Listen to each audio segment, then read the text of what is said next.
tutashangilia wenye mavuno, wenye mavuno, wenye mavuno, tutashangilia wenye mavuno. Twapanda kwa Bwana mbegu kila siku, tujapoona taabu na huzuni. Tuishaposhinda atatupokea, tutashangilia wenye mavuno, wenye mavuno, wenye mavuno, tutashangilia wenye mavuno, wenye mavuno, wenye mavuno, tutashangilia wenye mavuno. Tusimame. Mali yako sasa Bwana tutatoa, hatuna yaliyo yetu, yote ni vipaji. Amen.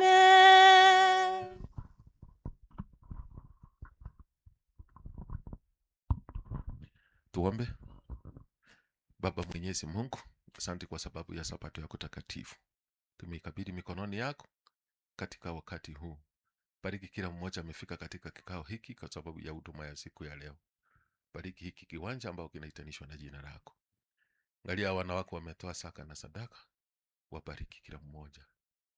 Mwenyezi Mungu, angalia wanakwaya wote wamefika katika kiwanja hiki. Wabariki pamoja na familia zao. Angalia yenye tumeomba na yenye tuchaomba, uweze kututimizia kwa sababu unachohitaji la kila mmoja wetu katika jina la Yesu aliye mkombozi wetu. Asante. Safari ya wazee wa imani walipita, walisafiri salama wakiwa na upendo. Tena tunawaalika wanakwaya wa San Marco for a special item. Karibuni sana San Marco kwaya.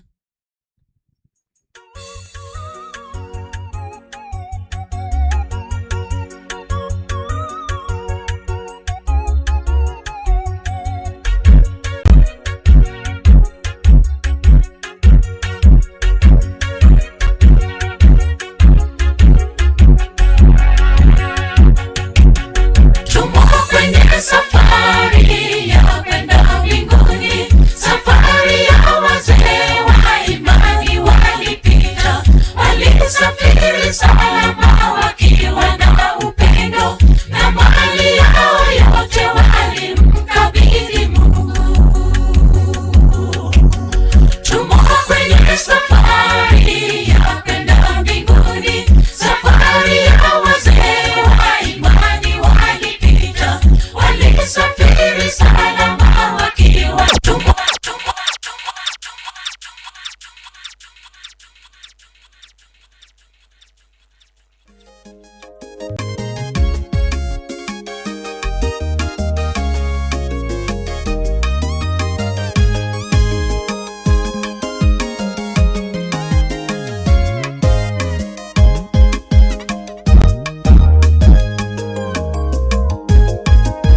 Ninaazimia kuwa mrithi wa ufalme wa Mungu, niketi pamoja na wateule na kustarehe mandhari ya mbingu.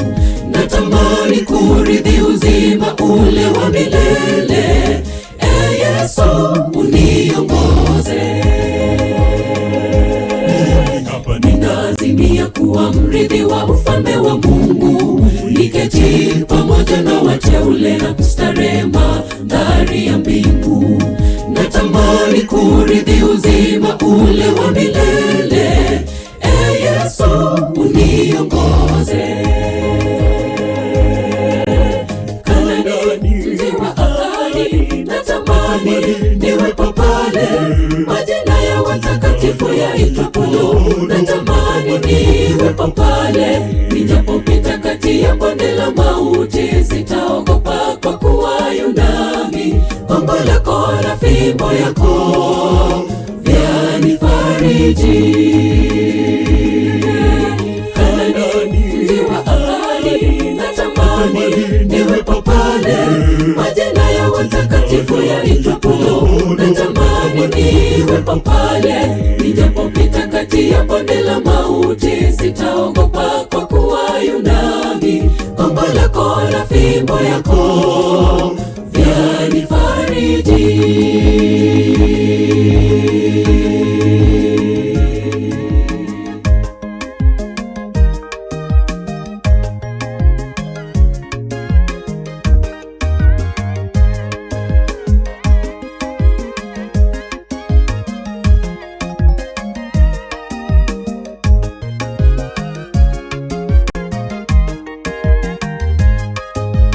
Jitahidi ndugu, usikose kwenye mji wa ajabu. Bwana atafuta kila chozi kwenye macho yetu, furaha ajabu. Maumivu hayatakuwapo pale, raha tele ya kale yamekwisha pita.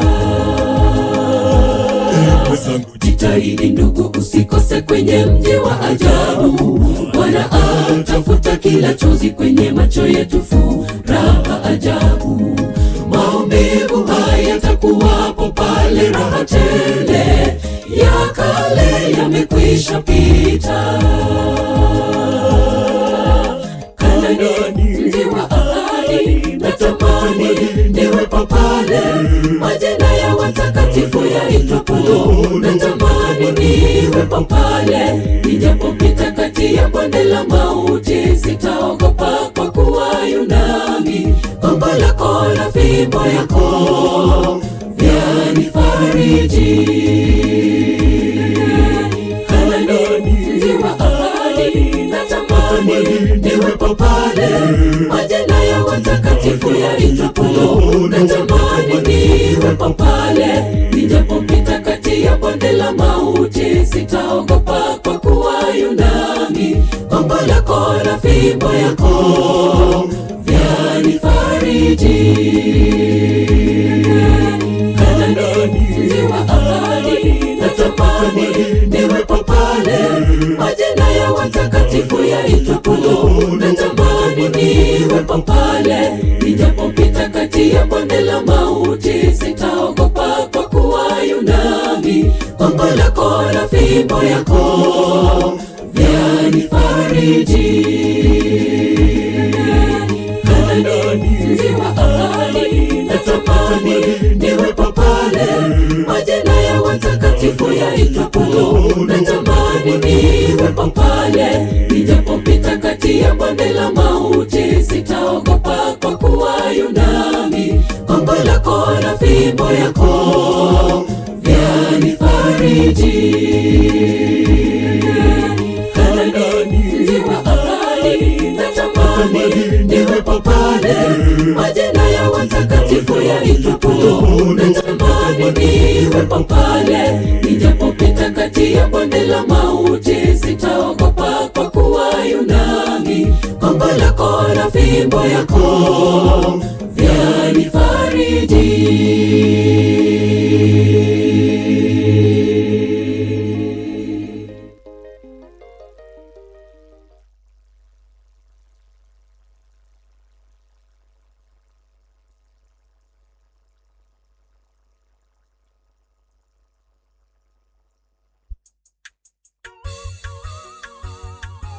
Okay. Ni muda mwafaka ambao tungependa mbingu nene pamoja nasi kupitia kwa Pastor Dr. Makori, experienced leader and preacher. I'm sure I'm going to be blessed today. Hiyo nina uhakika. Hallelujah. Basi wale ambao wanajiunga pamoja nanyi tumkaribishe. Karibu kiongozi. We are humble to have you.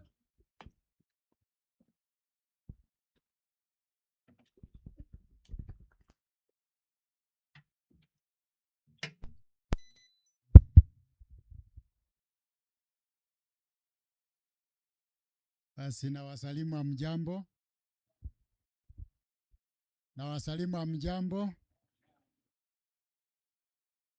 Ni furaha yangu siku ya leo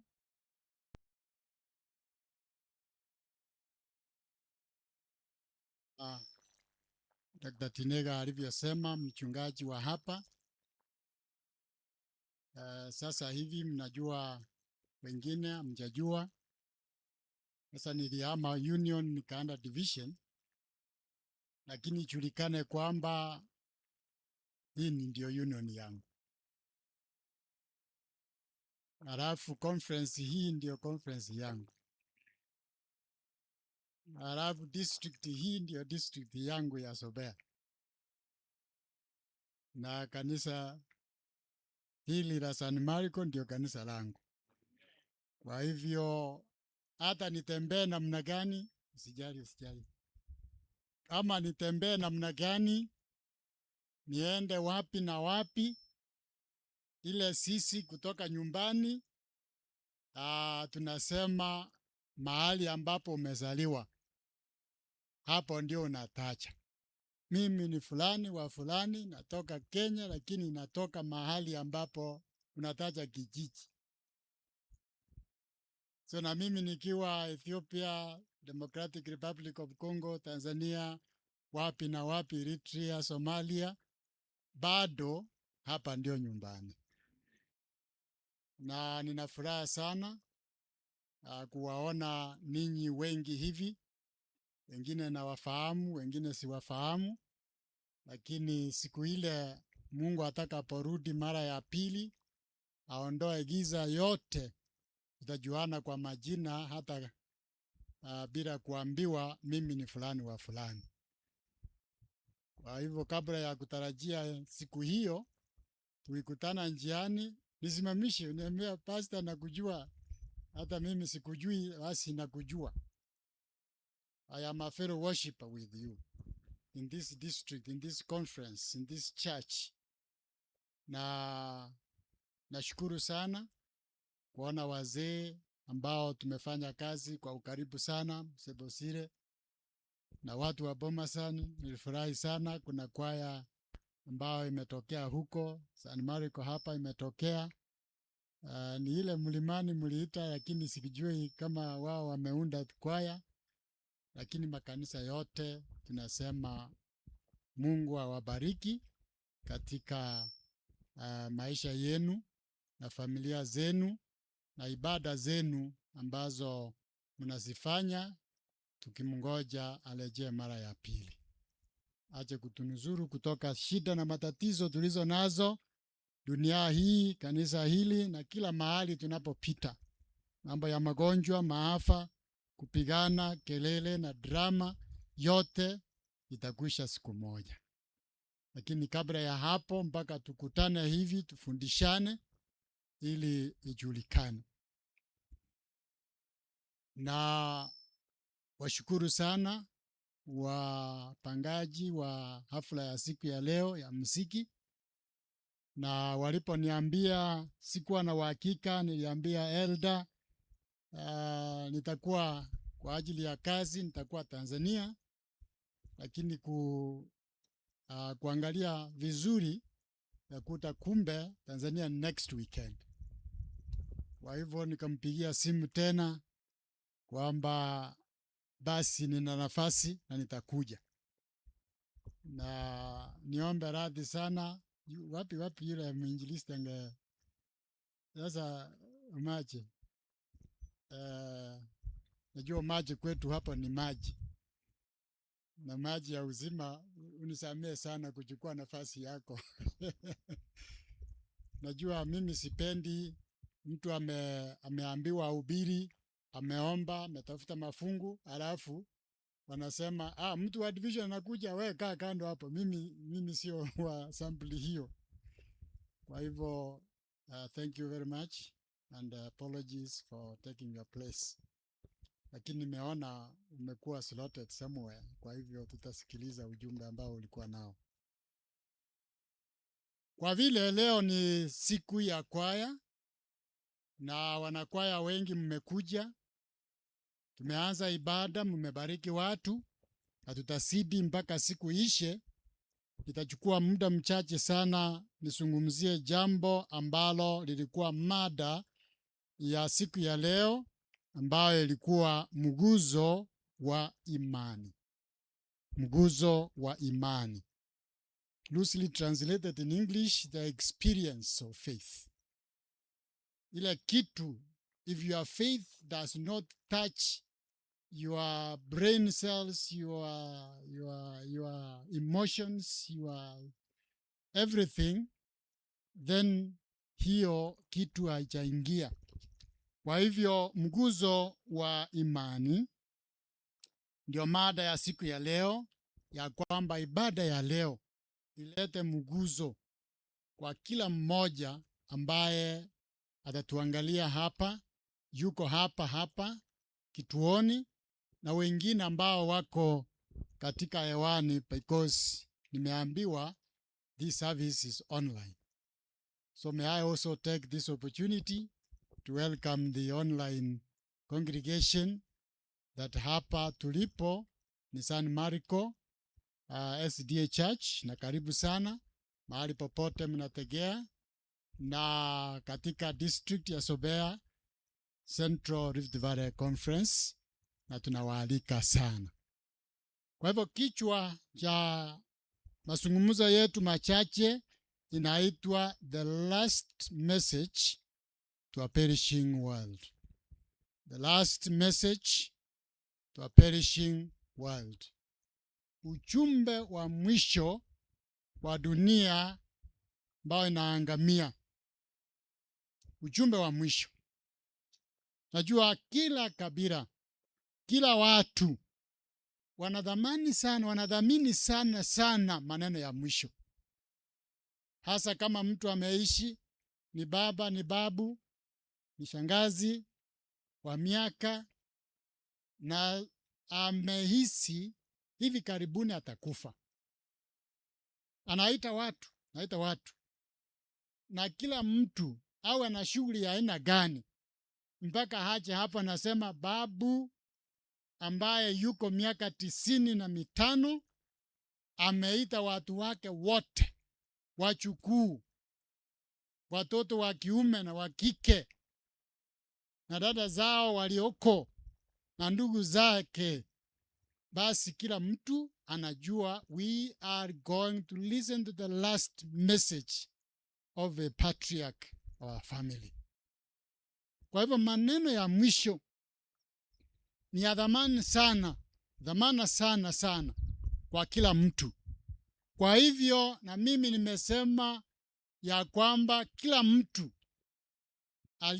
aliyoko huko hapa na anayetutegea kutoka mahali popote, we are going to talk about the last message to a perishing world. Na message hiyo imeandikwa bayana sana katika Biblia yetu. Kitabu cha Ufunuo 14 fungu lake ni la 6 mpaka 12. Hiyo kwa Waadventista tunaita the three angels messages. The three angels messages is the last message to a perishing world. Hii ndio ujumbe utahubiriwa, ndipo mwisho wa dunia utafika. Kwa hivyo the three angels messages, na ufanye juhudi usome, ubiri ujumbe wa malaika watatu kama ulivyoandikwa katika kitabu cha Ufunuo 14:6 mpaka 12. Lakini nitachukua kipengele tu ya message hiyo, kipengele, na tuende katika kitabu cha Ufunuo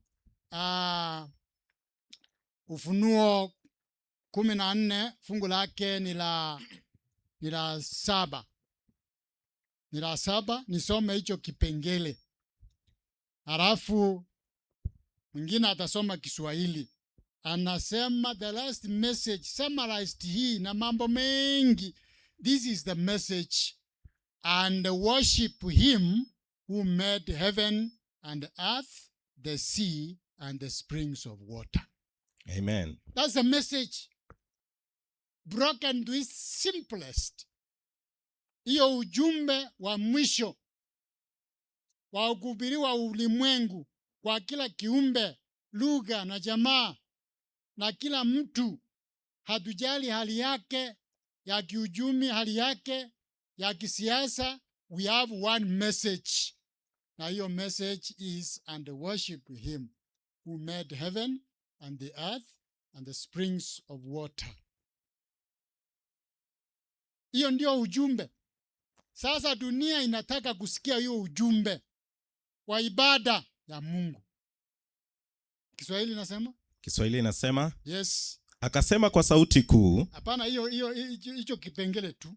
And worship him who made heaven, because unajua tukisoma maneno mengi mtu anachukua hizo and misses the message.